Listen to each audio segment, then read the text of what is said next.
I know. This is why you don't like trends. One moment your home is fabulous, the next moment it's dated. I know you followed the rules, you made it Pinterest perfect. You picked the trending colors, the stylish light fixtures, the open shelving, and now your space feels like you should be changing it instead of loving it. But here's the truth.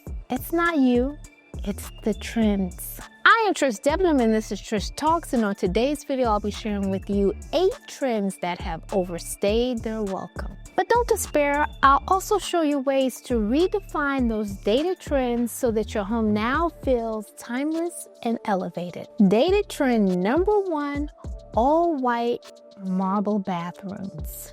I know I'm going to catch some flack for that one. But here's the thing, like a great song, once you've heard it on the radio 50 million times, you get tired of it. And with the white marble bathrooms, that's exactly what occurred. Everyone installed a white marble bathroom in their homes, especially the veiny ones, and it's everywhere. And so every time you walk into a house and you see the same bathroom, you get tired of it. And once you get tired of it, it becomes dated. So if you're renovating your bathroom this year, that's great because now you can get away from the all white marble bathroom.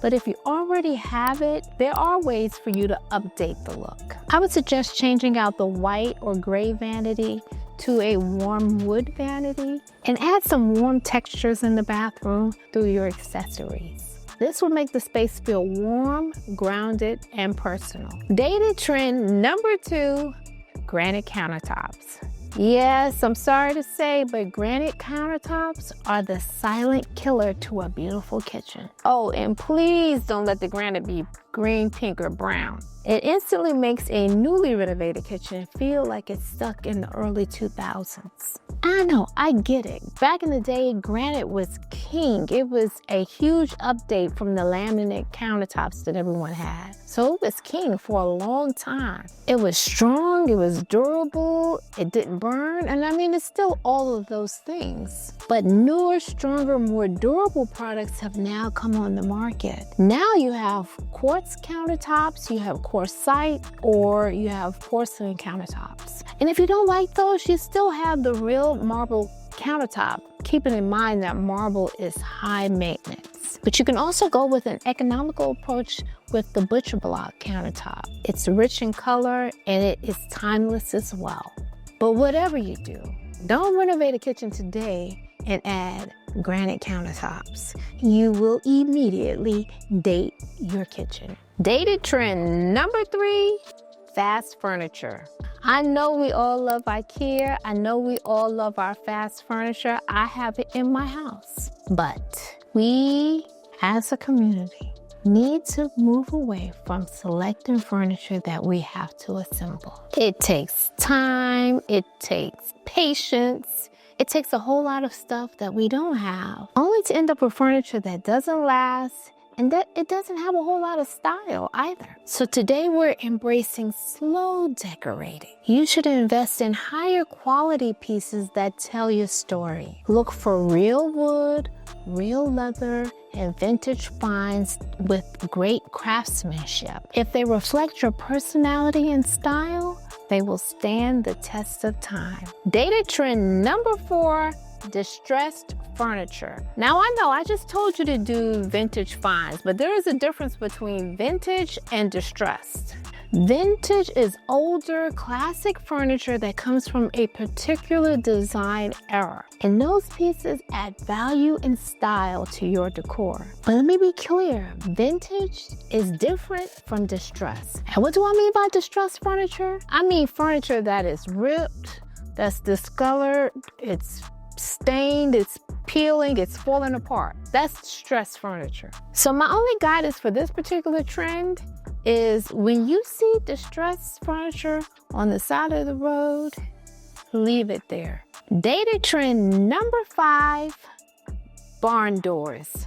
Now, I know what you think I'm going to say. I'm going to tell you to get rid of your barn doors, but I'm actually not going to say that. Not completely. I actually still really like barn doors, and I may get my design card taken for saying that, but they do serve a purpose.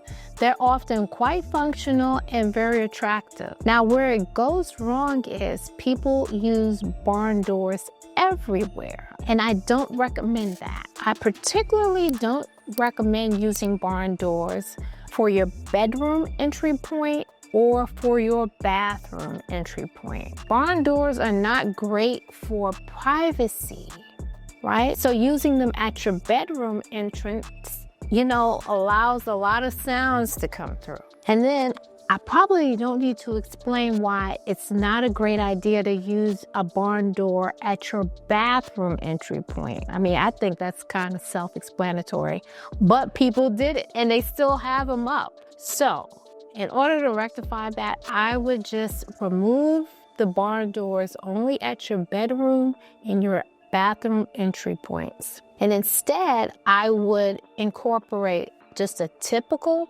pivot door. Just take the barn door out and install a pivot door. Or if there is an issue with enough clearance for a door, that's why you have the barn door up in the first place, then just install a pocket door. That reduces the sound sufficiently and all of the issues with using a barn door at your bathroom. Data trend number 6, texture overload. It had gotten to the point where in one room you could find a boucle chair, macrame wall hanging, tassels, and rattan furniture, all in one room. Sorry, but that is too much texture and it's all outdated.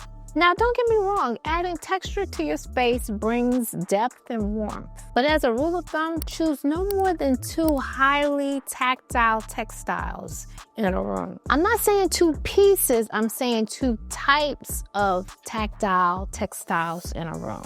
2 types. For example, you might have a rattan furniture group with macrame wall art on the wall. Another example may be like a boucle sofa paired with linen curtain panels. They're clearly different, but don't visually compete with one another. If you want to create a timeless design, have one tactile textured piece paired with a smooth texture like leather. The goal is to add warmth and balance, not a tactile textured explosion.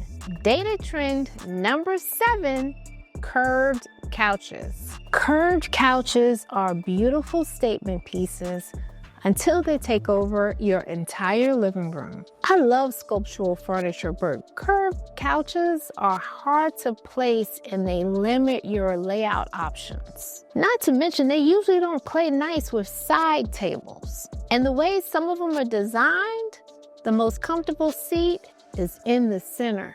So if you're buying a couch for real world living and not a magazine cover, get some beautiful curved side chairs instead. You'll get the same vibe without losing functionality. Data trend number 8, the recliner. I know.